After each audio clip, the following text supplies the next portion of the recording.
Imagine the trenches of World War I, a desolate, gray world of mud, barbed wire, and endless rain. This nightmarish landscape, known as No Man's Land, was a place of unimaginable horror. But beyond the documented suffering, whispered tales spoke of something else lurking in the shadows.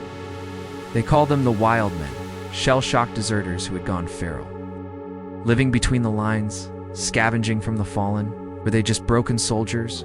Or had the constant carnage awakened something truly primal and terrifying in the heart of the battlefield? The Great War wasn't just a conflict of men and machines.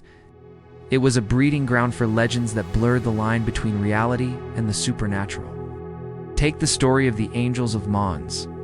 In August 1914, the British Expeditionary Force was in full retreat, exhausted and outnumbered.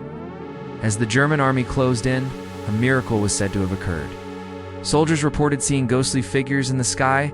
Some described them as angelic beings, others as medieval bowmen from the Battle of Agincourt, firing spectral arrows. Whatever they were, the apparitions reportedly halted the German advance, giving the British soldiers a crucial window to escape. Is it mass hallucination born from desperation, divine intervention, or something else entirely? The hauntings weren't confined to the open battlefield. They seeped into the relative safety of the dugouts. In a quiet sector near Bethune, France, soldiers of the Royal Engineers began reporting unsettling encounters. They saw a familiar, swaggering figure walking through the trenches and even the nearby town streets. It was Corporal Stair, a man who had been killed months earlier by a shell. Yet there he was, striding with the same confidence he had in life, his ghostly presence terrifying the very men who had buried him. This wasn't a fleeting glimpse. He was seen repeatedly, a phantom who refused to accept his own death. The strangeness wasn't limited to the ground either.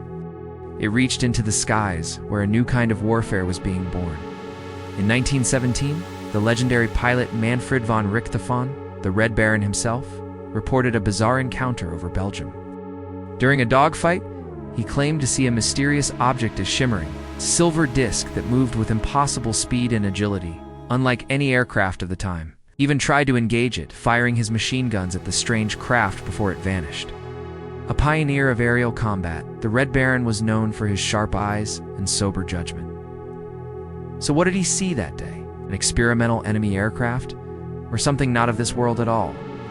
Even today, a century later, the scars of the war remain etched upon the landscape of Europe. And some say, so do the ghosts. There are stories of abandoned trenches where the air is still heavy with sorrow, where locals and even modern-day soldiers refuse to go after dark. They speak of hearing phantom whistles, disembodied cries for a medic, or the chilling sound of marching feet where no one has walked for generations. The psychological trauma of shell shock could certainly explain many of these visions. But with so many consistent, shared experiences from reliable witnesses, it's hard to dismiss every single tale. The Great War created a unique hell on Earth, a place where the veil between worlds might have worn impossibly thin, leaving behind echoes that refuse to fade. Thank you for watching. If you found these stories as fascinating as I do, hit that subscribe button. And ring the bell so you don't miss our next dive into history's most mysterious events. See you next time.